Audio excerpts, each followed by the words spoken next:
does it here. Somebody say,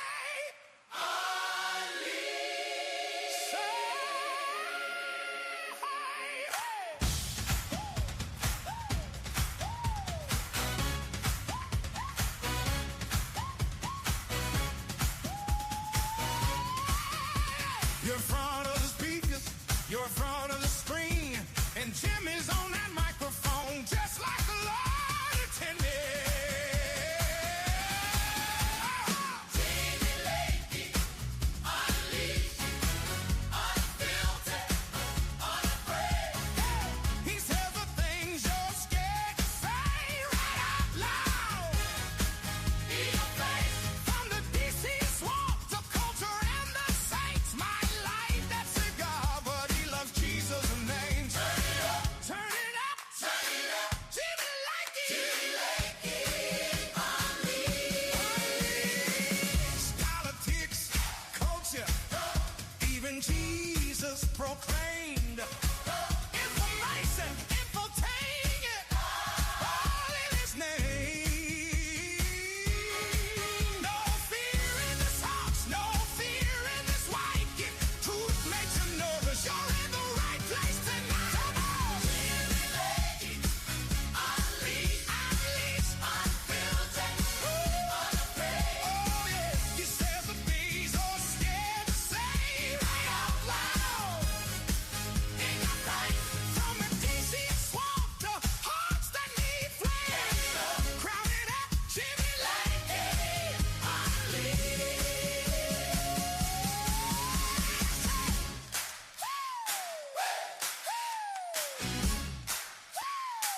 Jimmy Lakey, unleashed.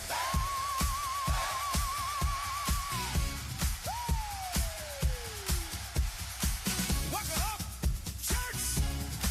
The show starts now.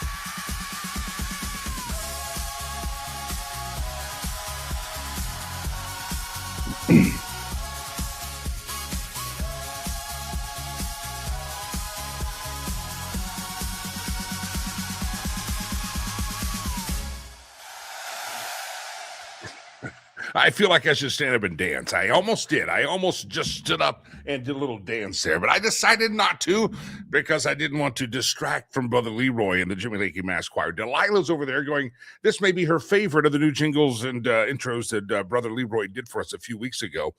We're working through the rotation, screening them out, editing them out, and all that stuff. But Delilah says it's the favorite. And the good news is Brother Leroy has still not sent us the invoice. So as long as Brother Leroy does not send the invoice, we should be all right today here. All right, good morning. It is the day the Lord has made.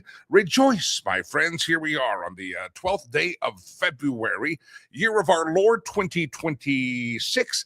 Pleasured and pleased to have you here on the show. Glad to have you. Thursday morning, one day away from Friday. So go ahead and start the celebration, my friends. Hey, you know what Saturday is? Valentine's Day, the V-Day. How many of you questions about Valentine's Day? Some stats about Valentine's Day.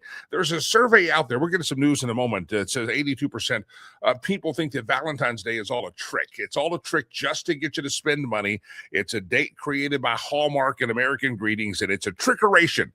And yet of those 82%, almost 100% of them participate in Valentine's Day. So we'll talk about the V-Day here in just a moment. We're not talking about Victory Day in Europe or VE Day. We're talking about Valentine's Day. That's coming up here in just a moment. All right, something to pay close attention to. We talk about this all the time. The media wants you to hear the news that you hear and probably running kind of a smoke and mirrors. Look over here, look over here. There's really issues that are big deals. I think one of the biggest deals for the saving a republic that could happened last night or yesterday evening in the U.S. House. The House passed a voter bill through the House. It's very key that you pay attention to this. This is going to go to the Senate, and Senator Mike Johnson says John Thune, who's running the Senate president, is committed to making sure, or excuse me, the Senate Majority Leader is committed to making this pass through the Senate. So here's what you need to know about this bill. It's called the SAVE, S-A-V-E, America Act, and it passed earlier yesterday in the House of Representatives, and it would require voter ID or proof of U.S. citizenship to register and voter identification to vote in federal elections. It also calls for states to remove non-citizens from voter registration rolls. Now, this should be kind of a no-brainer. Matter of fact, polls show that 80%, 90% of Democrats agree on those topics. That U.S. citizens should be the only ones registered to vote, and that states should not have non-citizens on their voter registration rolls. However, many states don't operate that way. Colorado, where I live, is also very kind of stingy and sketchy, and don't really talk about how their voter rolls are cleaned and how we make sure we don't have problems. So it does make it a bipartisan piece of legislation because the topics are something that many Democrats polling say, the latest polls on one say even 70% of Democrats agree that all of this is common sense. I've seen some polls that show 80%. So it's a high up there number. And yet only one Democrat voted for it in the House of Representatives yesterday. Think of that. If you're a Democrat out there, and I know you listen to the propaganda mockingbird media a lot, but you're a Democrat, and I say, should the non-citizens vote in our federal elections? Most Democrats are going to say no. Should you make sure that the person casting a ballot is the person that they say they are with a voter ID? Most Democrats will say yes. Most Democrats are smart enough to realize that whether you're here legally or illegally, whether you live on the wrong side of the tracks, the right side of the tracks, you're poor, you're a honky, you're a cracker, you're Hispanic, whatever color your skin may be or ethnic group you're in, you have some type of an government ID, either to drive or catch an airplane, or you've got it. We all have them, and it's very unlikely you don't. So even Democrats agree on the base that this is common sense, and yet only one Democrat voted for it in the House. You know why? Because Democrats in the House are not wanting to actually accomplish anything to make America great again. Democrats in the House of Representatives want to tell their base and the radical loons that run their party and the radical groups that fund their party that they're in lockstep with them. It's not about making America great again. It's not about making our elections more integrity-laced. It's not about anything except we hate Donald Trump. Democrats on the national level have a case of Trump derangement syndrome, and some of you looky-loos out there in the chat room that continue to defend the Democrat Party and vote for these Democrats need to recognize that on an issue that you at 70 or 80% believe is probably a good piece of legislation, they're voting against it. They're voting against it. It's common sense voter laws, and that is a big deal. Now, it has passed the House, no thanks to the Democrats who don't care about the sanctity and integrity of our elections, and you just have to recognize that's who they are. It's going to the U.S. Senate. The smarmy Republican Lisa Murkowski has already said she's voting against it because she also has a case of Trump derangement syndrome as a Republican, and she's nothing but a Mitch McConnell puppet. Lisa Murkowski is an intellectually bankrupt broad that would do nothing to make America great. She just has her own establishment groups that she has to fulfill her promises to, and Mitch McConnell is the one who got her elected. The Republican Party in Alaska was bypassed and undermined by the funding of Mitch McConnell, the disgusting man from Kentucky who happens to be a Republican, stayed in office 20 years too long. You have to give him credit on judges, but the way he operates, not for the betterment of America, but the way he's operated overall in just his hatred and the establishment's hatred for Donald John Trump makes Mitch McConnell a senile, demented old man who should have resigned a long time ago. Catch this again. 70% of Democrats agree that what's in this bill is common sense. That means a lot higher number, 90-something plus percent, almost 100% of Republicans believe this bill is a good bill. And yet you have politicians going to Washington, D.C. and vote against it because they're married to the money that comes along from these groups and individuals that if you will stand against Donald Trump, we will let you be invited to the country club. We will donate to your campaign, your political Action Committee. They're all bought and paid for. Lisa Murkowski is a political whore, and she's only elected because of big money that surrounded her. Lisa Murkowski is a disgrace to ever be called a Republican, and but she's hoarded herself out for money and influence, and she's also got a mental illness called Trump derangement syndrome. Again, you need to start calling your U.S. Senator. You need to call your members of Congress. It's going to the Senate, and it is going to have a 60-vote minimum to overcome the filibuster. Now, I think they could go pound sand with the filibuster. I'm really sick of it. But in the meantime, John Thune is still working through the options, and Mike Johnson says he's committed to it as they were in the House. So everybody pay attention. It's the bill that not a lot of folks are talking about in mainstream media. There's other things they like to talk about, probably get more clicks. The missing lady, Nancy Guthrie, God, we hope they find her. But this story is a big deal because this could save the Republic long term by making our elections safe again and filled with integrity. It's called the Save America Act, and it's gone through the House, and Donald Trump just needs to get through the Senate, and they can sign it into law, and it will once and for all forbid this nonsense of mail-in ballots and just kind of sign your name and collect 55 ballots from your friends in the nursing home or the cemetery, wherever you get them from, and hand them in. It'll stop all that stuff, and it brings us back to sanity and integrity in our election, and you need to make sure this gets animated in your system so that you talk about it. You understand? Very good. All right, before we go to first guest of the morning, I also have a couple of other stories. Trump has warned Republicans about voting down the Canadian tariffs. It's never going to get to the signature. Probably, I don't know if it'll pass the Senate or even make it there, but Republicans in the House, 5 or 6 Republicans, including Jeff Hurd of Colorado, my state where I live, they voted against the Canadian tariffs and said, Donald Trump, you can't put tariffs on Canadians. And I say, go to hell. We can put anything we want on Canadians. If Canadians are going to do partnerships and sleep around with the old China, then Canada deserves whatever they get. So anyway, that's that he warned them. He said you may get primary. Be very, very careful. There's a big story there. Also, the vice president of the United States told the Olympians, we'll talk more about this, why don't you focus on sports and not politics? What a novel concept. I don't think we need some 22-year-old athlete out there talking about the world of politics just because they're a good ice skater. It's kind of like the high school kids and the college kids that marched out of class because of ice a couple of weeks ago. Oh, wow, there we go. The high schoolers are marching out of class. We better change American government policy because the 17-year-olds with pimples on their face are walking out and they don't like ice in Minnesota and they live in Nebraska. Shut the hell up and get back in class. And when you get home, I hope your daddy takes you to the woodshed and gives you a spanking like you ain't ever had. We don't really give a damn what you say. You're 17. You don't pay your own bills. You don't pay rent. Most of you are just lazy asses. You don't even help pay your damn car insurance. So shut up. We don't care what you think about ICE. And a lot of you, listen, I'm not saying you're on roids, but some of you are doping up on the roids. And you don't even have time, even if you're straight and clean and not taking nasty stuff. And I hope that's the case. I really do. You're waking up at 3. We hear these stories. You're waking up at 3 or 4 in the morning to practice your twirly twirls on the ice skating rink or your hitting of the hockey puck. Man, you are so focused on your sport and your craft, and good for you. You should be. You made it to the damn Olympics. You made it to the Olympics not because you're a great student of American politics or foreign policy or domestic policy. You made it to the Olympics because you're the top of your craft.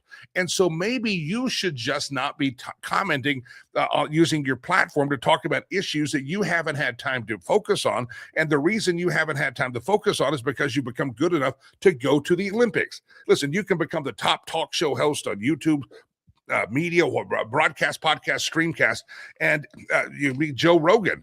And that doesn't mean that Joe Rogan needs to get out there and say, I'm going to show you guys how to play hockey. No, he became the top of his craft in podcasting, broadcasting, streamcasting, because he wasn't focused on sports. He wasn't focused on playing NFL football. He was focused on something else. And so you little athletes out there, stop it. Knock it off. Vice President Vance says, knock that crap off as well. All right, we're going to talk about Valentine's Day. We got to get to this. Got to get my first guest of the morning. 82% of Americans say they think Valentine's Day is a trick just to make you spend money. Now, here's a question of the day leading into this. The average person or the average couple, though, even though they think it's a trick, 82% say this is all a trick. This is Hallmark, American greetings. We're forced to spend money here. The average couple for dinner is going to spend about $189. That's going to be the couple spend on Valentine's Day. And I guess the question becomes, I remember as a younger man, whether I was dating or whatever on Valentine's Day, you always felt the pressure to get a reservation and go out to dinner and try to impress someone, right? You always feel that.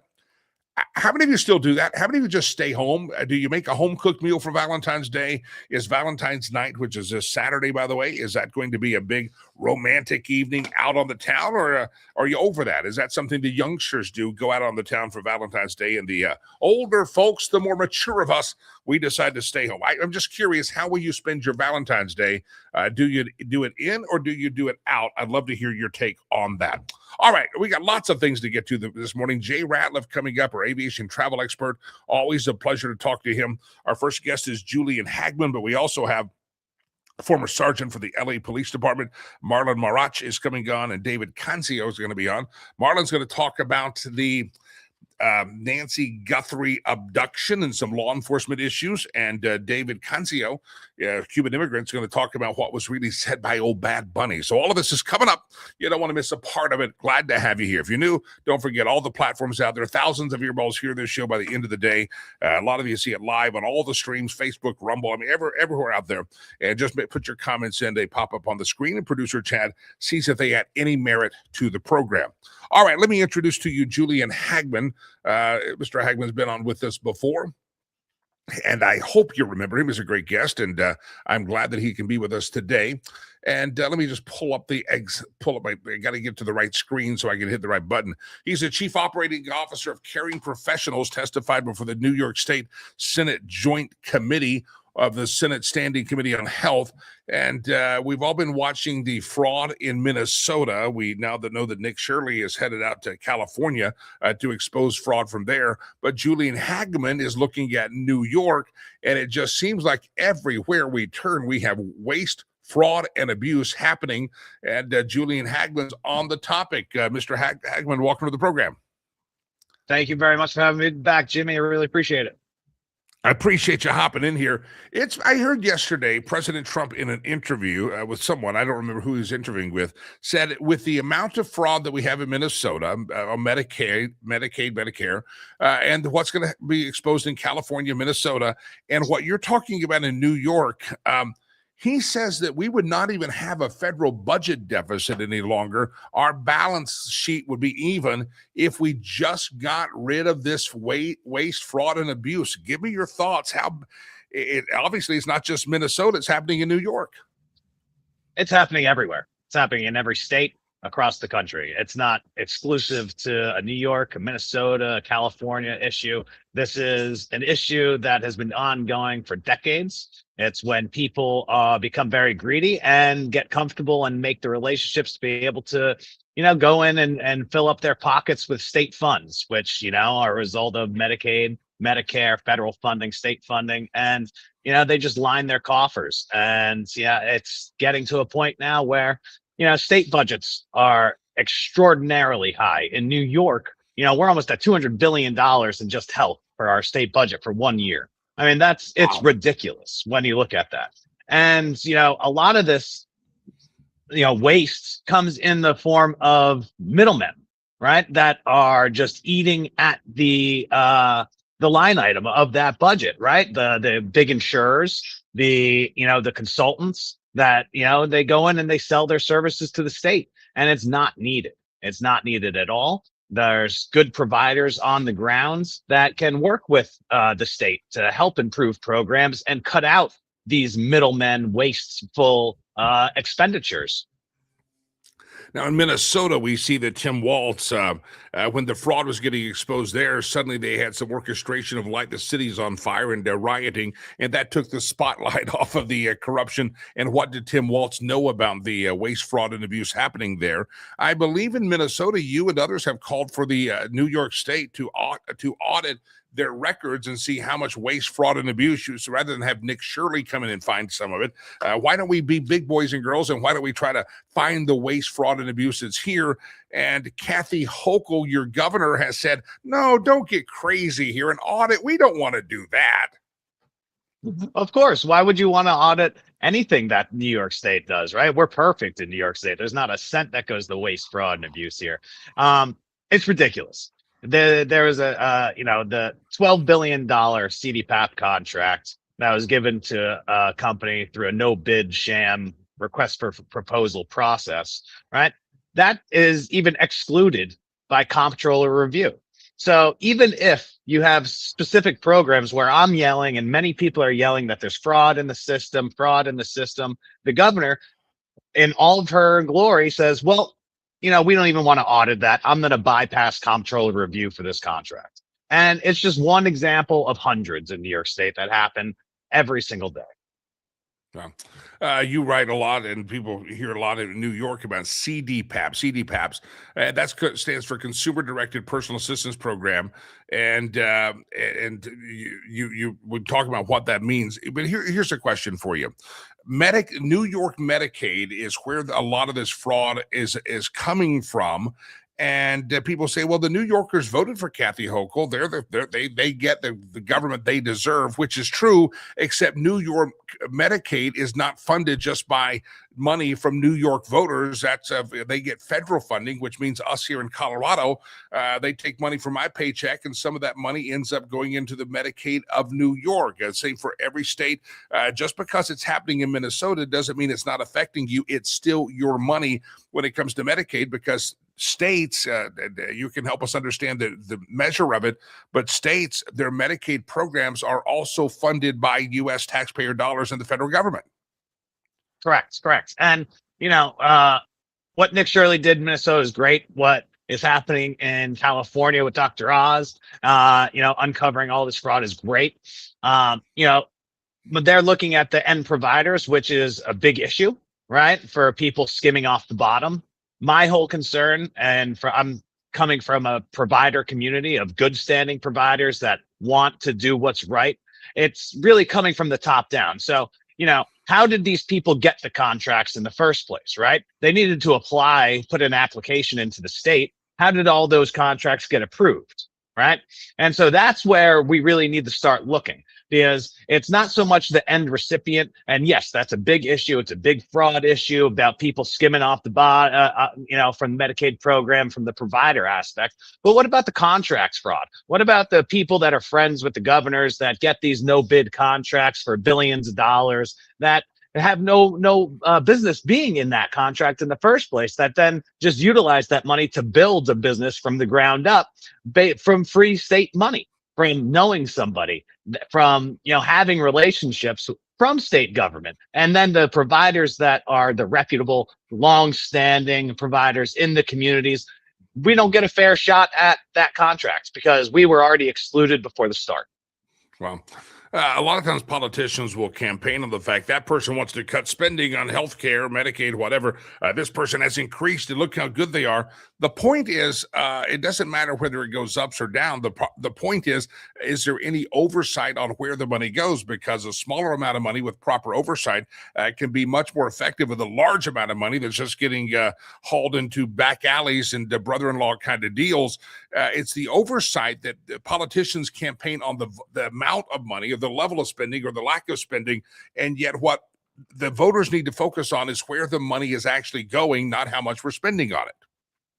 Correct, 100%. And Kathy Hochul, in all of her glory, vetoed a bill last year that would bring transparency to a lot of these contracts. And why would she want that to go through, right? So she vetoed that. So there's no transparency into any of this spend. We ask questions, we don't get responses. We put in FOIL requests, they get delayed and delayed and delayed and delayed and delayed. Anything that we do to try and be proactive to shed light onto this issue in New York State, the governor and the state, puts up brick walls that we have to then find our way around. And it's incredibly frustrating because we know what's happening, because we're on the ground, we're in person, we see it. But, in order for a legislator to believe you, you need to show the proof and you need to show the paper trail, right? And so without us being able to go in and audit these programs and get these communications, it creates an incredibly difficult situation to be able to uncover this fraud. And, especially on the administrative side, that's where the big fraud numbers are. New York State, we have a $190 billion healthcare budget, right? Wow. And the state is saying that, oh, we found, 100 million in fraud. Well, that's nothing. That's nothing compared to the bigger slice here. Let's talk about the contracts fraud. That's where the main issues lie, and that's where the big waste will be a savior and would be able to cut down on all of our deficits. I agree with Trump. If we were able to cut out, all this fraud, waste, and abuse, there would be no contributions. Every state would be, flush with funds. The federal government would be flush with funds, and we'd be able to use those funds to better the care that recipients get, the infrastructure of the entire country, and be able to bring transparency to a system that is just plagued with curtains and back hallways and doors, and you can never find your way around this maze. Yeah. Julian Hagman is my guest. He's the chief operating officer out of New York of an organization, a company called Caring Professionals Incorporated. I'll let him talk about that now. I'll kind of segue into that because, Julian, you're not out there talking about this to get YouTube clicks or YouTube followers or a TikTok. You're not that guy. You actually run a company that really wants people to get better health care. Now, politicians say they do. We've got to pass the Obamacare bill and spend billions. And most people say that it's really effed up the medical insurance and the doctor-patient relationships. It's really screwed up the medical thing. But politicians pat themselves on the backside and say, oh, look what good we did. You're coming at this not from a political standpoint of you're not from a political standpoint or the point of defending a political party. You're out there on the front lines trying to give people, individuals, good healthcare experience and good access to healthcare directed by their family and themselves, not run by the insurance industry. And that's all you're doing. You're just trying to make a difference where politicians say they make a difference. They pass big ass bills like Obamacare, but they're really not helping anything. You're trying to help people. Yeah, 100%. My whole philosophy on my organization was to be able to provide all-encompassing care at home and empower the recipient who's receiving the care, bringing consumer choice back to healthcare, right? Because I think that's very important. I have built a successful business because people obviously agree with me that they want to be in charge of their own care and how they receive it, right? It's very simple, empower people, and they will make the right decisions as long as they're guided, right, and helped along the way, and know what services are available to them. My company has been around for 32 years. We've been providing services in New York State for 32 years, all encompassing home and healthcare, right? Anything to keep you out of an institution, home, and healthy. That's been my goal for this entire time. And when the governor comes in and starts eliminating bits and pieces of programs that I'm offering and, siphoning them off and giving them to, outside providers, I'm only left with one thing to do. I need to make sure everybody in the world's aware of this, understand what the major expenditures of fraud are, which is those contracts fraud, and, bring this to light and try and really shed some light on this issue. So that way we can actually, provide services in the best way possible, and highlight the fraud that I've been, screaming about for years now. Yeah. Let me give you a chance. Caring Professionals is the name of your company. You have a website. And how do folks jump into this fight? Obviously, maybe they don't live in New York, but very quickly, 30 seconds, talk about Caring Professionals. How do they find you? And what's the walkaway or the action points for everybody, whether they live in New York or not? So Caring Professionals, like I said, we've been around for 32 years providing home care services to the elderly and disabled populations of New York State. That's not going to change. We're expanding to other states to offer my services through other states as well. If people want to follow along with this, I'm part of a couple different associations. One is the Consumer Directed Personal Assistance Association of New York State, CD Panties. You can go on their website. please donate to us. We are in dire need of some funding. And you can follow along with everything there on LinkedIn, Twitter. Any kind of update I'm going to be posting about to let everybody know what's going on. I'm waiting for the Department of Justice to be coming out with their investigation. They've been actively investigating this for over a year now. So we're getting to that time where they should be filing something soon. And we'll see what happens from there. Caring Professionals, I believe the website's right there on the screen, caringprofessionals.com. Julian Hagman, thanks for hopping on the program. And the information, again, the news media oftentimes doesn't cover these stories to the extent they should because they want you obsessed with something else. But these are the stories that make a difference for you and your family and your real life. So Julian Hagman, thanks for hopping on the program today. All right, glad to have you here on the program. It's Lakey Unleashed for the confines of corporate radio. And here we are, broadcast, streamcast, podcast, all in one.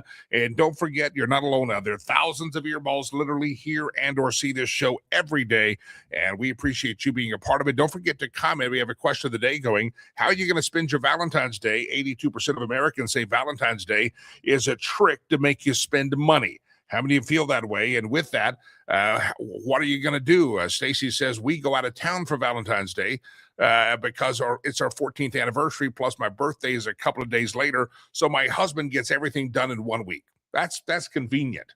That's convenient. Your husband doesn't have to worry with you for a whole year now. He gets it all done. Rich says, I'll be spending my Valentine's Day recovering from a surgery scheduled for tomorrow. My wife will be taking care of me. We'll take her out somewhere special to her liking in a few weeks. Rich, God bless you. Not sure what your surgery is about, but we wish you well. And we hope your wife gets a trip to the IHOP or the Cracker Barrel real soon. So whatever's special for her. All right. Good to have you here. Chili's, I don't know. Yeah. I've got Valentine's stories. I had a couple of dates at Valentine's Day, and I didn't realize the price was wrong, and I had to use the company card and explain that the next day one time. That was fun. Anyway, good. Didn't know. I didn't have enough in my bank account. I was just out of college. I was a young guy. Anyway, good to have all of you here. Comment, and we'll get those up on the screen. Before I go to my next guest, Marlon Marache, I may be screwing his name up, and I'll let him correct me and scold me publicly for doing this.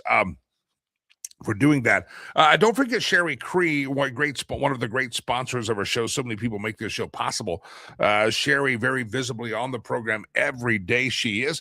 And if you're looking for real estate and you're in the Colorado I-25 corridor, let's say Denver, and go several miles north and several miles south and draw a radius, you're going to end up in Boulder, you're going to end up in Fort Collins, you're going to end up in Greeley, you're going to end up in Park Meadows, you're going to end up in various different little suburbs and enclaves.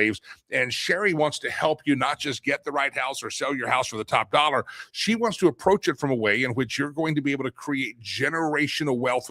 It's not just about selling, it's not just about buying, it's about the strategy so that becomes a very good investment and or transaction that you did. Sherry wants to help you have that strategy in place. Listen, we talked about this Friday, a shocking number, 70% of realtors in America did not do any transactions last year. And so what does that tell you? That tells you one of the first things you need to do when you talk to a realtor, not because of your brother, your mother, your Sunday school teacher, your father, your next door neighbor. Did they do any transactions? How active are they? How many deals are they doing? Because that means they're kind of understanding what's happening. Just because they're your best buddy with a fancy business card doesn't mean you need to let them put the sign in your yard. Talk to Sherry, homeswithsherry.com, homeswithsherry.com, homeswithsherry.com. Talk to her about strategy, first time, last time, big upsize, downsize, buy, sell. She can walk you through. And again, it's all about making this an investment or a transaction that can create generational wealth. Don't rely on that 70%. They need to get their training wheels on and start practicing. Rely on, interview those that are actually doing the deals and doing multiple deals, because they're the ones that are kind of in practice, okay? That's what I'm telling you to do. Homeswithsherry.com. All right, let me welcome in my next guest of the day. It's a pleasure to have him on the show, and I know I'm screwing up his the pronunciation of his name, but Marlon Marache, retired LA Police Department PIO, that means Public Information Officer, Internal Affairs Sergeant Marlon Marache, and he's jumping in here to talk about some of the case of Nancy Guthrie. Mr. Marlon, welcome to the show. Can you hear me, my friend? Hey, how are you? I'm doing very well. How do I say your last name? I can barely hear you. Hold on a second. All right. Is that better? It's live television, live radio. Yeah, we're live. Marlon, Yeah. can you hear me? You hear me now? My apologies. For whatever reason on my phone, I can't hear you. Oh, okay. Can you hear me now? We may have a bum connection here. Marlon's struggling to hear me. I lost your contact. Yeah, well, I am so sorry. That's all right. Let me put you off screen, see if we can get it fixed. We'll bring it back up in a second. Marlon Maracha is our guest, and he was retired from the LA Police Department. We're trying to see if he can get a connection healed in right now. Everybody stretch your hands towards the television screen. I don't know if that'll work. More of the question of the day. Roger says he's going to cook a nice dinner for his wife. Roger's staying in. Rachel says we're going to our nearby winery for a wine tasting event with live entertainment. We seldom drink, but on this night, we're at least going to have some live entertainment. Good for you, Rachel. Roger says I'm going to cook for a wife a nice dinner. When do you get over does anybody get over the impression that, I remember as a young guy, you're trying to find the fancy restaurant that you could actually afford. And now as you got older, you're kind of like, IHOP, we can do IHOP. Denny's, that's okay. It's all about just being in love, right? Anyway, just love to hear what you're thinking. For Valentine's Day. All right, we're going to try Marlon one more time and see he's got another connection. Marlon, can you hear me now? I sure can, brother. I am so sorry, and I apologize for that. Let me put you on this. Thank you for having me. I appreciate it. Very good. How do we say your last name? I want to make sure I got that right. It's Marachi. Marachi's fine. It gets butchered all the time, so don't worry about it. You can say it however you please. I think I had it actually kind of right. I thought I was butchering it, but not. All right. You, again, background with the LA Police Department. You were a public information officer, internal affairs sergeant. Guys like you that follow crime, know crime, but involved in law enforcement have to watch these high-profile cases. I mean, if this was in LA, it would have been something you're probably doing a press conference about every day. So give me your perspective as a PIO as you watch this thing. Did the local sheriff kind of bungle this public communication from the beginning, in your opinion? Not trying to criticize them, but as you were watching it, you were probably armchair quarterback going, yeah, I would have said that. You better be careful there. Yeah. Short answer is yes, there is a fumble. The long answer is it seems to me like there's this power struggle when you have a multi-jurisdictional, a multifunctional operation, being the FBI, is at scene with the Pima County Sheriff's Department. And so here's the sheriff doing a couple of press conferences, and there's not really any solid information. It's what ifs. Hey, we'll get back to you. We understand what's going on. And this Q&A with the media and this volley, you're not getting any substance out of it. And so the FBI is like, okay, look, we need to conduct a full-blown investigation. We have all the necessary tools, the resources, the manpower. You know what? Let us kind of take over and take the lead on this. And so, as you can see, what ends up happening is they took over. And here we are 9-10 days later, and then we get that one solid piece of evidence, which is the video surveillance from that Nest doorbell camera. Yep. So, yeah, I'm going to agree with you that, yeah, there's a little bit of a fumble, but to no fault to the sheriff, there's this power struggle behind the scenes because it is his town. It is his community, and he wants to be upfront when it comes to making sure, and of course you and I can agree, that the ultimate goal is to get Mrs. Guthrie home safe. Why is it? And help us walk through this power struggle. You have the FBI, a lot of tools the FBI has. The feds have a lot. They have experts in this category. Why would there have been any hesitation from the sheriff to go, hey, we need your help, and why don't you jump in here and show us how it goes? Why were they kind of unwilling to do that? It seems like the FBI got involved in taking the lead a little bit late because the local sheriff didn't want to. What is that? Is that ego? Is that pressure from the public? Yeah, you know what? I don't know why, but what I can tell you is like an old mentor police commander of mine always told me, hey, Marlon, you know what? Put your politics and egos aside. It's never about you. It's about the process. It's about the community. It's about the department.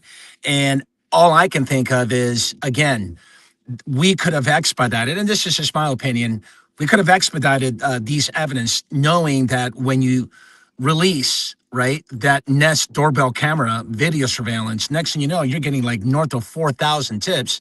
And look where we're at now. Now we're making a lot of progress we're saturating a specific area at the Catalina foothills near Mrs. Guthrie's home. So my thinking is, yeah, we should have done this way before from the get-go. No press conferences.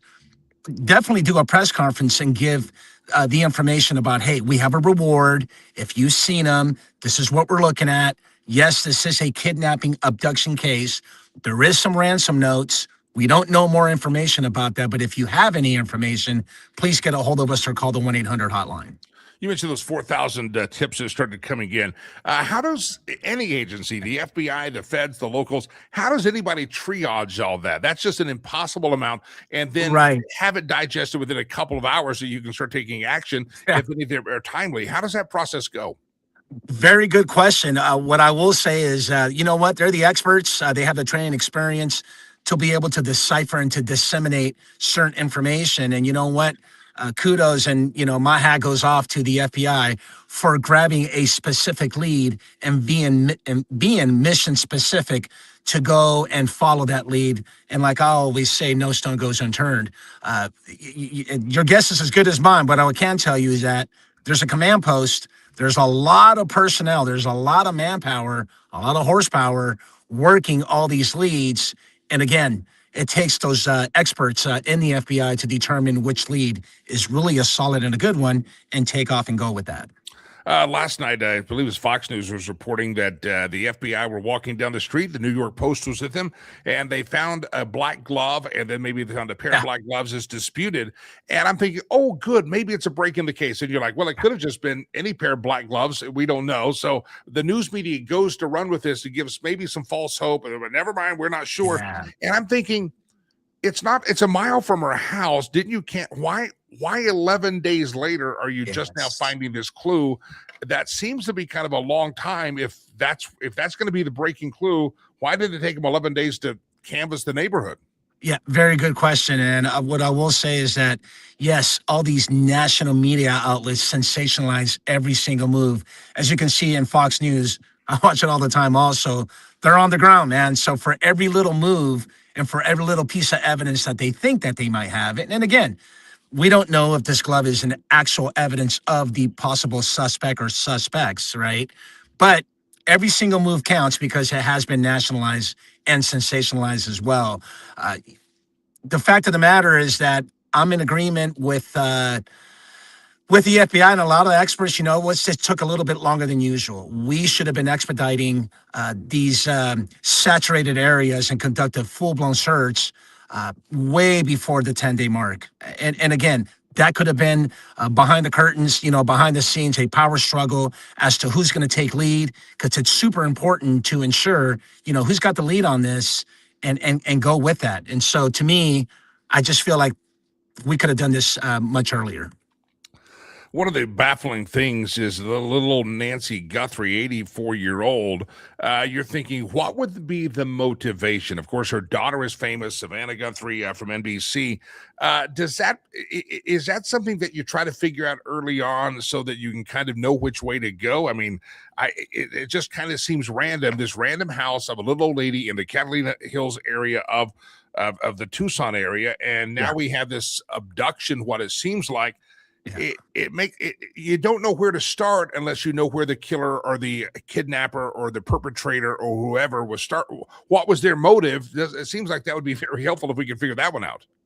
100%. Look, there is some premeditation and definitely some what we call workup, right? There's a workup on this incident, meaning, look, if you have a home deserted, secluded in these foothill areas, and the home is big, and each home is separated by gaps of real property, right? So the perpetrators have to have known that they're going to be mission specific to target this particular house. And she is famous. You're right. I mean, look, it's nationalized, right? And so that takes a role, I should say. It's important to know that because of her popular status, right? She's a major public figure. is probably one of the reasons why they chose that specific house. Wow. As a do your spidey senses or police senses? By the way, Marlon Marache, retired L.A. Public, Los Angeles Police Department PIO, also internal affairs sergeant, retired for the Los Angeles Police Department. I immediately, when I first heard of this, realized how close Tucson is, having been there to the border, knowing the cartel activity. Does your spidey senses say that there's anything connected there? Then you have these crypto demands, and then they have a guy from California get arrested for a fake demand and fake ransom letter. It's really kind of a made for Hollywood television script, but when it all boils down, do you think we're going to find some kind of an international cartel connection there in Tucson? Not really. I don't know about an international connection to that sort, but what I will say, it seems very amateur. To know that you're sending a couple of ransom notes, and no offense to TMZ, but you're sending one to TMC for them to, give it its sensationalism. One, two, the fact that you went to this the front door and try to cover and conceal yourself with the Nest doorbell video surveillance camera. Just every single move just doesn't seem to be a very professional, planned out hit, if you will. And so, again, let's just make sure that Mrs. Guthrie makes it home safe. That's the most important goal of this whole operation. But yeah, man, I really think that this is somewhat amateur for sure. Last question, then we'll talk about your podcast and how you can follow Marlon Marache out there. He's got a podcast. But here's a question for you. You've watched these investigations. You've been a guy out in Los Angeles for years and had to stand in front of the microphone and talk it and spin it or whatever you had to do, explain it. Are you watching this in the last 24 to 48 hours with this surveillance, and you're watching this kind of a new flurry of activity? The SWAT team went out, the bomb squad went out, all this movement. Are you watching that going, yeah, they're getting real close? Or are you watching that going, still may not be as close as you think they are? I'm going to go with the latter, only because we do have a lead and saturate a certain area to do a full-blown search, right? You're walking on foot to try to gather evidence, but that doesn't tell me much. What it tells me in today's sensationalism is the fact that every national correspondent, every national news outlet is going to go out there and give you every play-by-play on a situation which I believe it's just very difficult. I mean, look, we are in the business of not knowing what happened. I mean, think about this. You don't even know what happened inside a house. There's a 50-minute gap, right, of a window where the perpetrator went inside the house. And we don't have no information about that, right? We have theories for sure. I mean, if I was a PIO, I definitely would tell you it's a kidnap abduction case, right? And we're looking for the suspect. Please help us. Here's the 1-800 number. And by the way, there's a reward. Definitely do that. But all these play-by-play announcements about what's happened every hour on the hour doesn't indicate much to know that you're going to catch them. However, I do have confidence that they are going to catch the suspect or the suspects. So yeah, they report this play-by-play stuff because it's not about what's best or what's really happening. It's all about eyes watching the television screen. It's kind of tabloid hook in, and even our friends at Fox, I think, sometimes are going overboard. My personal opinion, and that's why I don't work with them. That's why. Me and you. Me and you both. We're doing a little too much. Why don't we wait until we have the suspect in custody? And that's breaking news, right? Yeah. So the next step would be breaking news. She came home safely, or you know what? We apprehended and caught the suspect. Yeah. So Laura Ingram, if you're listening, cool your jets there, dear. I appreciate it. That's all I can say. All right. Very quickly, by the way, we have a good friend that comes on the program regularly, but he's a LA-based private investigator, Niels Gravilius. You know old Niels? Name doesn't ring a bell, but if I probably... Yeah, he's a PI. He comes on the show all the time, and some of the people in the chat room. He's in LA, and he used to be a Pinkerton guy, and now he's a private investigator. So anyway, I'll tell him to look you up sometime. Maybe you guys can have tea or crumpets or something. Please, no, lattes for sure over here in LA.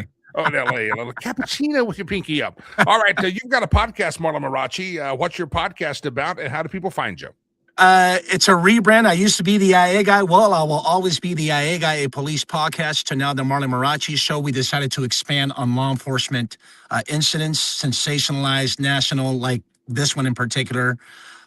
But if you want to hear a lot of internal affairs stories, we have it, man. I mean, imagine being a cop and having maybe a split-second decision to use deadly force, or you got into a use of force and you thought you were doing the right thing, and then next you know, the department jams you up, sends you home. Hey, you can't talk about it. You're ordered not to. And now you're isolated in the island all by yourself while you're waiting for this investigation to be completed.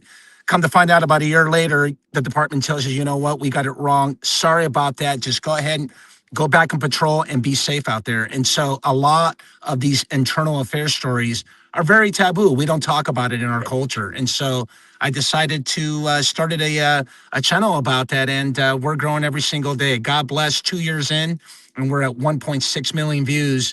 And please come on down and here's some really, really, really good stories. So How do folks find it? I got to remember, how do folks find it? Marlon Marachi. Just go in there, do the IAGA or Marlon Marachi show.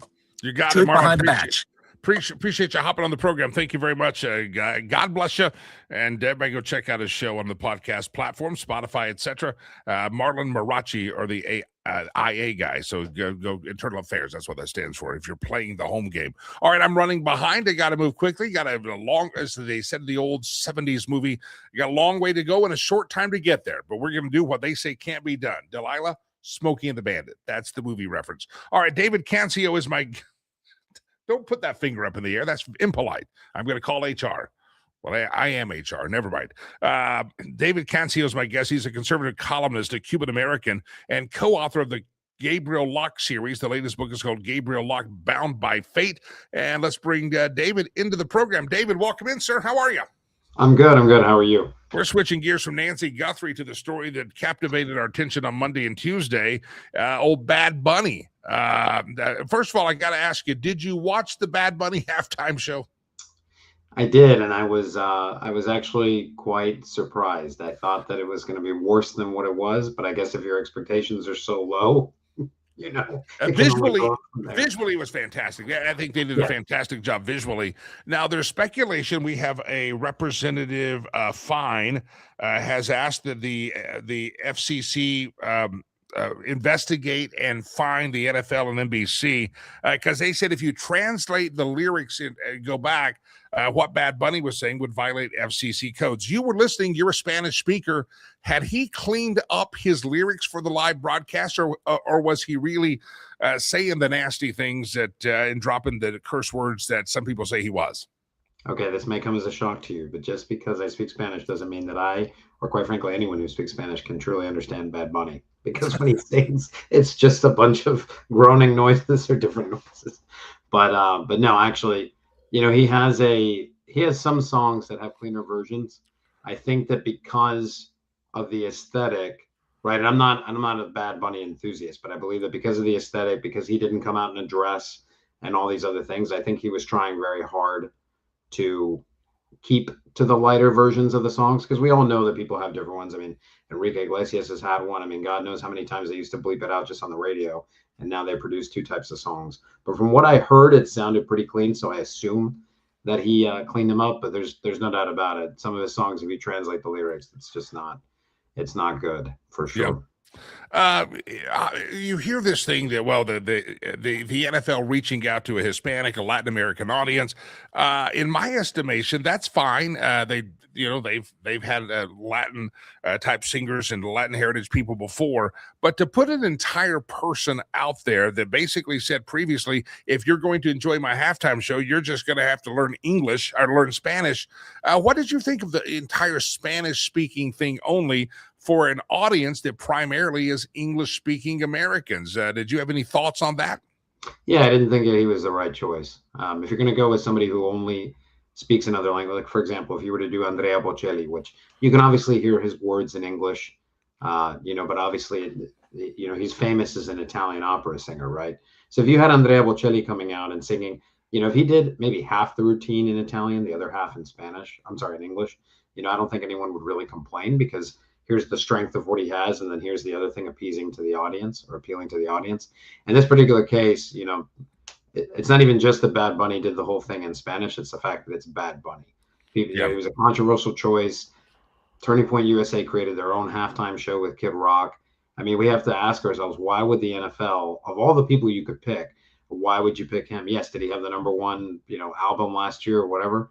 Sure, but there are plenty of other people you could have chosen that wouldn't have been half as controversial. Yeah. That could have done the whole routine in Spanish and nobody would have complained. He it's funny thing, this is what baffles me. He won a Grammy, which is the industry voting on the industry, but the highest that Bad Bunny has ever been on the Billboard charts is like 84.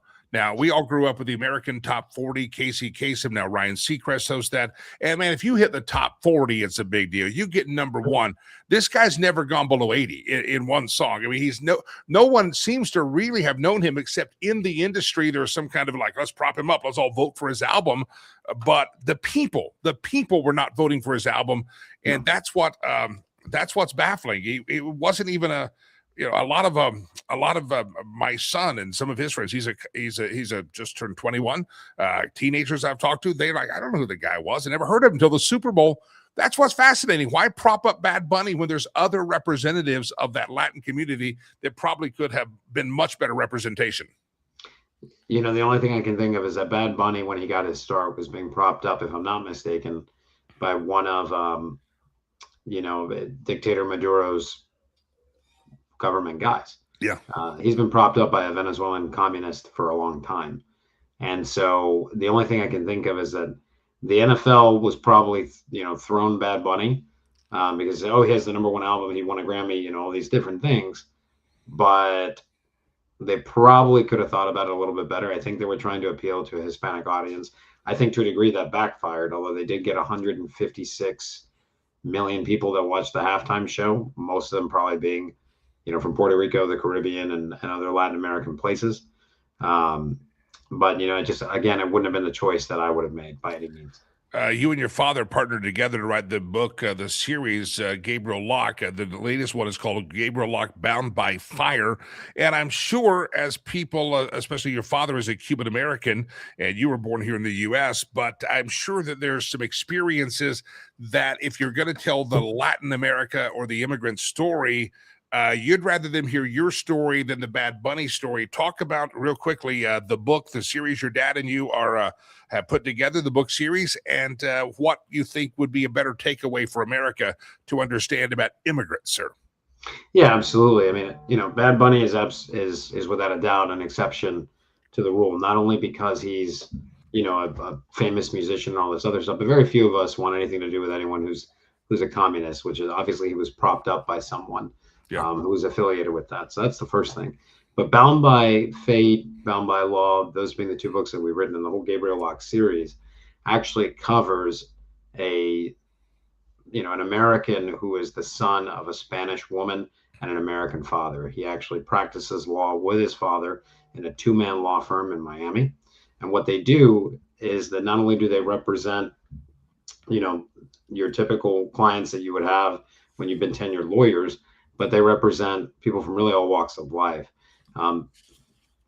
Their office in particular is actually a bilingual office, and we show that in the novels to demonstrate what Miami in the 1980s was really like. And actually, what you come to find in listening to the perspectives of these different clients, which are heavily influenced by the culture of Miami, but the clients that my father had, you come to find they really, they've experienced these horrible things. In Cuba, people lost everything they had. In Venezuela, they all had to leave the country because of Chavez. You had civil wars in Central America that were horrible. I mean, you had all kinds of different, issues with instability and a number of different things, economic deficiency, etc. And it was all brought about by these regimes, which now all of a sudden people here think that communism and socialism are great things. They think that ideology is wonderful, and it's a shame. And so what we want people to really read and understand from having, really looked at our books is what the immigrant, your average immigrant, goes through and what they strive for. This is the land of opportunity. I met the lady a couple of days in Mar-a-Lago who painted the painting that President Trump has as his icon on Twitter. I had the pleasure of meeting this lady, ex, and she said to me, she's from Moldova. She's from a small town north of Chisinau, probably about 30 miles. And she said, America is the greatest country ever. Who would have thought that this girl from a little town in Moldova could come to the United States and have her paintings in the White House purely because I paint well. This is the Good. land of opportunity.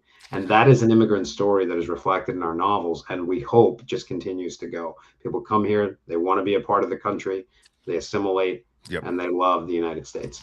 So while Bad Bunny is going ice out at the Grammys and protesters rioting the streets of Minneapolis, you need to understand the real story of immigrants, and they don't desire to be those criminals that are roaming the streets and ICE is going after. They want to assimilate. They want to be a part of the greatest country that God ever put on the earth. David Cancio has written a book. It's a great novel series, Gabriel Locke, Bound by Fate. David, if somebody wants to get a copy of the book, they can get some pleasurable reading and also kind of, I guess, enlightening and encouraging about the immigrant community. Where do they find it? You can find it pretty much anywhere. If you type it up on Amazon, you can find it there. You can find it through Barnes & Noble, Books A Million, etc. It's available everywhere. But just simply type it in online and you can find it. Gabriel Locke, Bound by Fire, the name of the book. Cuban-American David Cancio is here with us, and we appreciate him hopping on. David, we'll have you back on again, talk more when we have more time. I appreciate you jumping in here today on the Lakey Unleashed Streamcast. Ladies and gentlemen, every Thursday at this time, we are always honored and thrilled to welcome in Jay Ratliff, our aviation and travel expert. We'll jump here to Jay. Two things I want to, don't forget the end of the show. The end of the show, I'm going to read some of the responses. How are you spending your Valentine's Day? I've been watching them pop up in the chat room. We'll go through some of these. Some of them are quite funny. And also talk about our Rivers Promise charity work and our food drive that is ongoing and how you can help feed some kids. So we're always short on food, it seems, and you can help. So two things coming up and the meme roulettes at the end of the show. But right now, please welcome to the stage Mr. Jay Ratliff, aviation travel expert. Mr. Ratliff, good morning, sir. How are you? Pleasant good morning, brother. Doing very well indeed. I've got a, first of all, I want to talk to, I've got put the image you sent me of a tire falling off a plane. We want to see that. But I woke up yesterday morning to messages, and producer Chad and I were doing the pre-show, and the El Paso airport is going to be shut down for 10 days. And then, oh, never mind, it's back open. And oh, it was a drone from the cartels. Woke up this morning on Fox News. It was a balloon, not a weather balloon, like a party balloon. That sent everybody into a tizzy. Talk about what the heck happened or didn't happen in El Paso yesterday. Well, I mean, my phone starts blowing up yesterday morning as the media outlets were saying, Jay, we need you to comment on this. And I said, okay, let's look into it. And when you did, you saw that the FAA announced that they were going to close the airport in airspace around El Paso. Okay. It was going to be a 10 nautical miles, 18,000 feet or so and under. And then I saw it was for 10 days. And I was like, wait a minute, time out here. 10 days? What's going on? We've had airport closures because of power outages, weather conditions. An aircraft may have an accident where there's a lot of emergency teams responding, and the airport's closed temporarily. Never for 10 days. I mean, you have to go back to the attacks of 9/11 to have something of that significance, but obviously on a much smaller scale. So then we're trying to find out why. And yes, forgive me for this, but one of the reasons it was floated out there was this balloon. And that's what caused it. I'm like, time out here. You're not going to close an airport over concerns of a balloon for 10 days. And then I heard that one of the nearby military bases, the installations, were going to be doing tests. And those tests might impede on commercial aviation. And I'm thinking, they do tests all the time. And it's never impacted commercial aviation to this degree. And then they're saying, well, it was cartel drones coming over, and we might have to take military action, whatever. What was unusual was A, the 10 days, and B, in the release from the FAA, I mean, it said that the airspace was closed and that use of deadly force was authorized. Now I'm thinking, time out here. This is something that is beyond the norm. So they grounded, obviously, all the commercial flights in and out of El Paso, 170 or so a day. All the general aviation aircraft grounded. If you needed a care flight, emergency medical transport, not happening. If you had organs that had to be transported quickly to another hospital by air, not happening. So about the time we had all of this kind of spewing to the top is when they blew the whistle, like some scene out of Airplane, and said, oh, just kidding, we're back up. And it's like, well, so now we've got even more questions than we had before. They're saying it was a miscommunication between agencies, probably. But the idea that why this happened, Jimmy, I suspect we're going to get an official response, but I don't know that we'll ever understand why it happened. They're going to have committee meetings and all this political posturing as these politicians pull a hamstring running to the nearest microphone. But the bottom line is, I can't tell you why they did it. And I certainly can't explain why it was done for initially a planned 10-day period of time. That makes zero sense. I went on the air yesterday to show, and I'm thinking, they're the narco-terrorist Mexican government. They're worthless. We got to bomb those cartels. I was ready for military action, and then found out it was a party balloon that got away from the grocery store. We've heard everything other than it's the next Roswell. Who knows? Some alien landed. I mean, you laugh at all this, but absent of any real credible information, and keep in mind the elected officials who are in charge of that area, they were totally blindsided. And airlines that were operating flights into the airport were told as they're on approach from an extended distance, oh, by the way, you can't land here because the airport's closed. And they, okay, indefinitely. And then you're hearing from 10 days and you hear this chatter between air traffic control and pilots. And it's obvious. They're like, what the heck is going on? So the whole thought was none of this made sense. And look, Texas, because you're there a lot. It's big. You don't exactly have airports on top of each other. No. You're going to be driving 250 miles or something to the next commercial airport for a lot of these airlines to fly out. And it was going to be an absolute insane mess. I'm glad the 10-day thing only lasted about 10 hours. Yeah, it was bizarre for sure. If you're flying to El Paso, you're not rerouting to Dallas or Houston. You're probably landing in Tucson. I mean, it's much closer there. Oh, yeah. It's about 225 miles, as I recall, between those airports. And, yeah, it's going to take you a couple of minutes to get there. Yeah.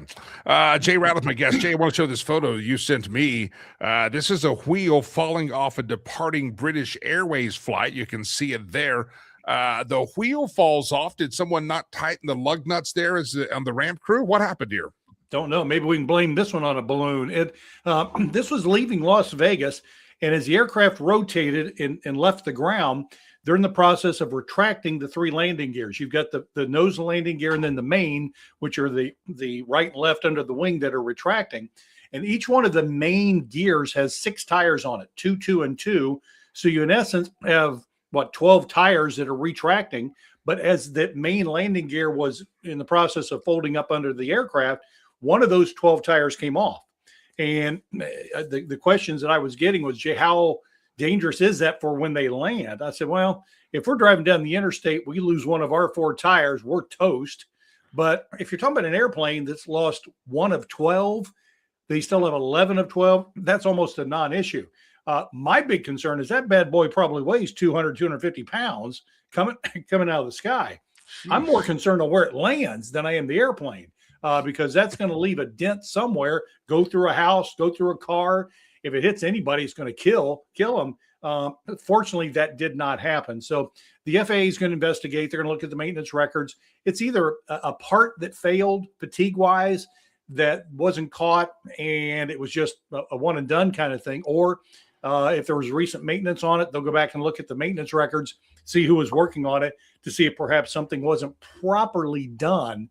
But either way, at this point, it's just a photo that's gone viral for all the obvious reasons. And again, thankfully, nobody got hurt. Jay Ratliff, so many great topics here, but for the sake of time, I want to skip down to one of them.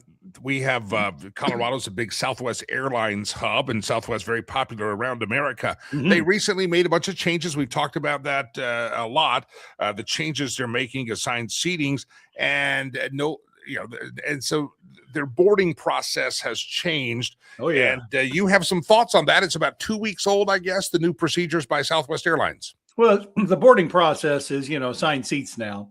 But one of the things you've heard them mention as they're nearing the end of the zones towards maybe 80% of the aircraft's been full or boarded. They're making an announcement, Southwest is, the overhead storage compartments are filled. Unfortunately, we're going to have to gate check your large carry-ons. Delta does this, American does this, United does this. The problem is those overhead bins on the plane aren't full. So what they're doing is saying, look, we got to speed this process up. So instead of having you get on there and fight and try to find, we're just going to tell you, yes, airlines have been known to lie to us. All of it's full.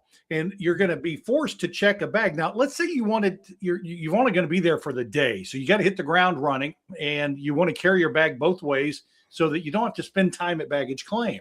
Now that they're forcing to take it from us, now you're talking about getting to the airport, getting to baggage claim, and sometimes you've got to wait 30 minutes, 45 minutes, sometimes longer to hurry up and get that bag. And the aggravation is from a passenger who doesn't want to give the hand carry up. They have to. It's gate checked. And then you get on the plane, and there's 23 cargo compartments that are only half full. And it's because the airlines have this policy of, look, if you're towards the back, we're just going to assume it's full. We're going to make this announcement. Now, the good news is you don't have to pay for that check bag like would it be if it's at the ticket counter. So that's the good news. The bad news is you're going to pay for it in time on the other side when you're going to be waiting on that luggage to come out. Jimmy, the other danger that I'm concerned with is lithium batteries. They're allowed through the baggage, through the security checkpoint, computers, phones, other types of things that have those batteries that can overheat. In this constant give us your bag kind of thing at the last second, there's always that danger that somebody's going to forget that they've got a lithium powered device in that bag. Now they're going to be asked, do you have any device? And they're going to be like, no, I don't. And it's going to go underneath the airplane. And if it catches on fire, we've got a big problem, because those fire suppression systems in commercial aircraft aren't designed to combat heat that's that strong. So I'm really worried that this policy is creating a safety risk at well. But a lot of passengers are not pleased when they're told they're full of the overhead storage compartments, and then get on board the airplane and find out that wasn't the case at all. Wow. The voice of Jay Ratliff, his website, jratliff.com.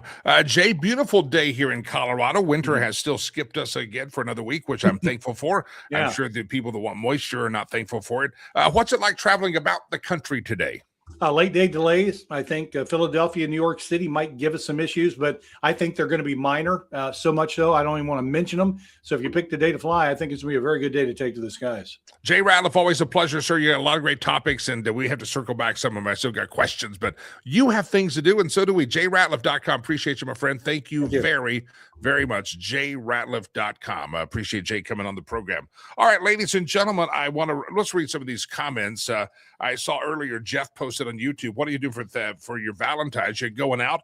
Because the surveys show that most Americans believe that 82% of Americans say that Valentine's Day is a trick to make you spend money. Jeff's comment right there, I wanted to highlight. Jeff says, Hallmark Channel next to the fireplace, and then his fingers are crossed.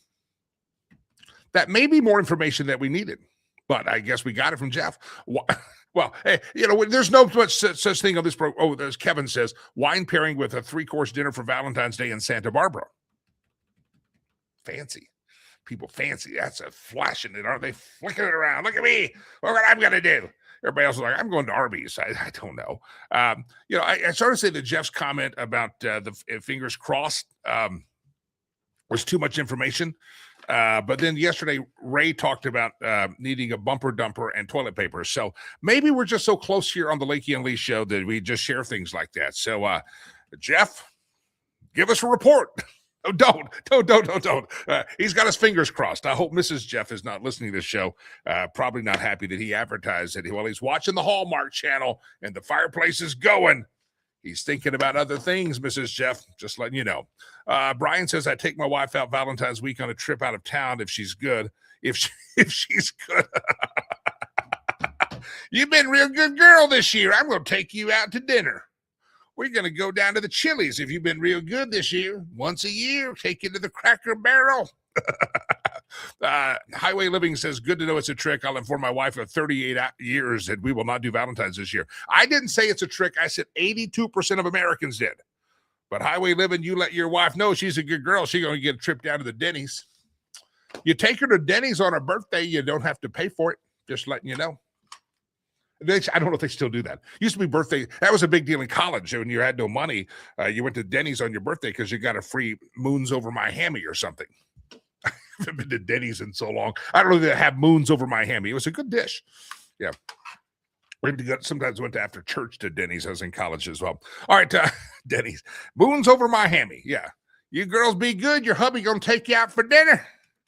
Producer Chad told his wife that this morning, slapped her on the hind end and said, you've been a good girl. We might go to McDonald's for play the playground at McDonald's on Thanksgiving. I mean, a Valentine's Day. I get my holidays all mixed up. Delilah's looking at me, rolling her eyes, going, she's doing this. She's, what the heck's wrong? That's the look I'm getting from Delilah right now. What the heck's wrong with you? You know what the heck's wrong with me, Delilah? Is I have to put up with you and all the hipster youth here at the Lakey Entertainment Towers all day long, and you guys are driving me crazy. All you women, I hope you've been good girls. Stacy been a good girl. She got to go on a trip out of town, he said, and not Valentine's candy, though. She was a trip out of town good, but not Valentine's candy good. You got to be a next level of good to get the Valentine's candy. Evidently, Jeff's wife was not good enough. She didn't get a trip out of town. She's getting a trip by the fireplace. Jeff, if you have a bearskin rug by that fireplace, we want to see the bearskin rug because, not while you're using it, but we want.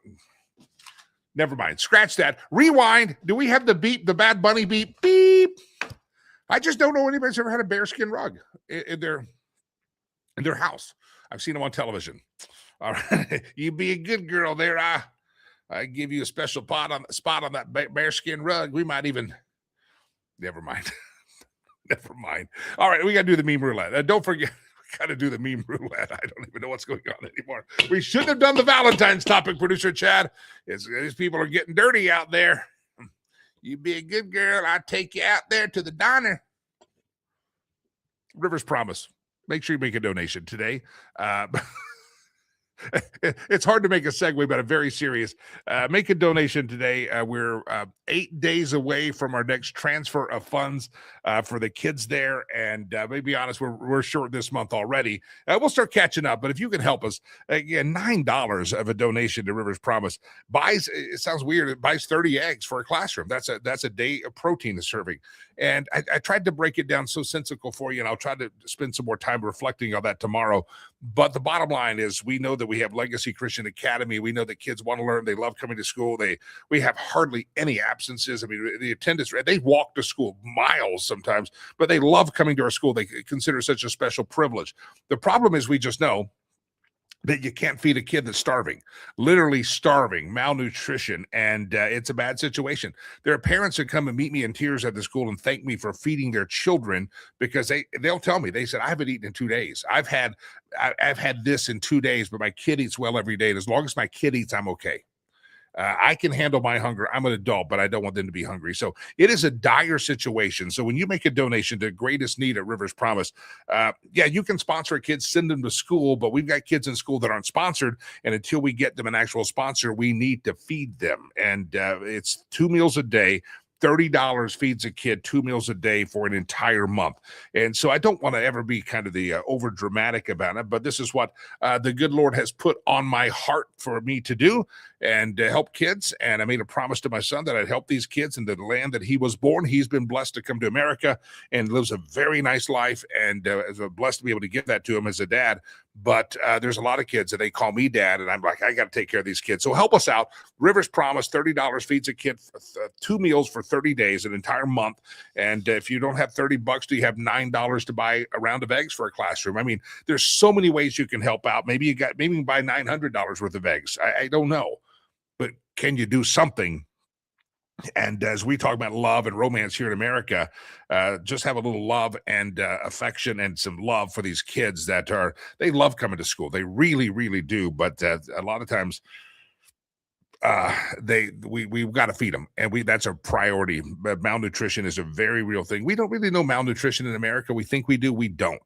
But they do. And you can help us out. Go to riverspromise.org, talk more about it, talk about it every day. Just when you get a chance, go. I've never checked out the website. All right, go there. And again, if it's $1, that's wonderful. If it's $9 for 30 eggs, that's great. If it's $900, about $9,000, I don't care. But help us spread the love. Just the love of Christ to these kids. And one of the things we do is we feed them. And that's very, very important. All right, riverspromise.org. We love a donation today because we're 8 days away from our next transfer and funds, and we're buttoning behind. We surely are. All right, Jeff says ruggable, machine washable, not in bearskin yet. So, yeah. So I guess that's I don't know what he's. Jeff's got one thing on his mind right now. He's got Saturday and his fingers are crossed. He's not making any sense right now. Ray says, "Who's your daddy?" What kind of question is that? Who's your daddy? I don't. Am I missing something here? All right, ladies and gentlemen, I'll do this tomorrow. I mentioned you guys were so gracious. A lot of me private messages about my mother's birthday yesterday. Turned 82, and unfortunately, she spent it in a memory care center. And she asked me when I was there last week. She said, "How old am I going to be?" She didn't remember, and she kept asking when her parents were going to come see her. And I tried to explain it's hard to do when you have that cruel disease called dementia. That your parents were born in 1919, and they've long gone, and didn't understand that. So anyway, thanks for all the nice well wishes. I was going to show you a photo, and let me see if I pulled it up real quick. This was the 80th birthday. Glad we threw it. I'm glad we threw this 80th birthday party. It was a big deal. Very nice deal. This is my son and I and my mother 2 years ago when she was still independently living and driving. There's my son and I with her.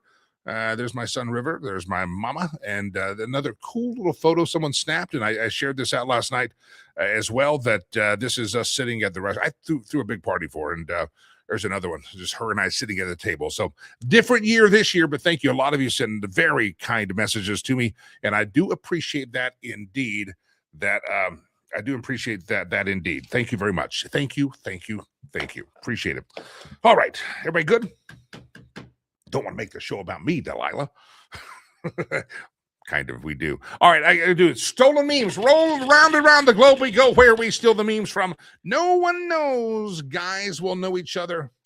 Guys will know each other for 15 years and still only have one pic together, and it looks like this. That's true. We don't do that. Ladies always posing selfies. Notice I don't do a lot of selfies unless I'm in Africa. Round and around the globe we go. I don't want you to stumble looking at this all the time. Y'all ever notice that when you lose the remote, you suddenly lose trust in everyone? Are you sitting on the remote? No, stand up. Move that blanket. Yeah, you get violent over that remote control. And sometimes it's just me in my cigar room, and I'm frisking myself. Well, I said that. I realized that sounded dirty. If I am in my cigar palace and I can't find the remote, I'm frisking myself. Not like that. I'm looking for the remote. I'm like, do I have it in a pocket? And I sometimes have it in a pocket. I don't know why it goes in a pocket. I do. Frisking myself. Round and around the globe we go. This show's gone to hell today. Round and around the globe we go. Where we steal the memes from, no one knows. Hey, remember the people you're arguing with, all those people that post nasty stuff on the YouTubes at times? Listen, they thought this man was competent. So they're clueless, okay? They're idiots. No need to argue with them. They're dumb. Round and around the globe we go. Where we steal the memes from, no one knows. How old were you when you realized the Nickelodeon logo was a replica of Epstein's Island? I was this many years old right now. I didn't realize that until right now. I guess I didn't spend a lot of time. Nickelodeon was after my time. That came later when I was a kid. My son didn't do Nickelodeon much. We did Nick Jr. because he was young. I love these series of if you see any of these Marco Rubio dressed up in different coffins, would you send those to us at info@jimmylakey.com? I want to have a whole series of these. This is Marco getting tasked to replace all the woke U.S. Olympians complaining about their country. I love these. If you have any of these Marco Rubio series of memes, send them to me, info@jimmylakey.com. I want to have them on the show. I love that expression on Marco Rubio's face and how they can just stick that costume on him. That's fantastic. Round and round the globe we go. Where we steal the memes from, no one knows. Walmart, you're running for chips and dips, and you come out questioning the fate of the human race. Yeah, I'm not a big Walmart fan. Not at all. Just for that reason. I know I struggle with enough of people in humanity. I see people with dumb political views, and then I go to Walmart and I say, it's all lost. It's all lost. Just send the meteor. That'd be good. Round and round the globe we go. Where we steal the memes from, no one knows. Ladies and gentlemen, we are now out of stolen memes. Intellectual property thievery is over, and so is this show today. We'll come back and have more. Jeff says more remotes tend to get lost in bearskin rugs. Okay, I don't even know what that means anymore, and I'm afraid anything I say about frisking is going to be taken out of context, as it already was. As I heard Delilah when I said I frisked myself, I saw Delilah and Aiden both just go crazy. Okay. Well, you've done that. You lose the remote. You're Looking around, it's called frisking yourself. Just sounded strange the way I said it. When producer Chad's in the cigar room at the House of Lakey, if I can't find the remote, I ain't frisking him. That's for darn sure. He's in charge of frisking his own self. Everybody have a great day. I'm Jimmy Lakey. God bless you. God bless America. Peace. Thank God I'm out of here. Those images of Jeff on the rug.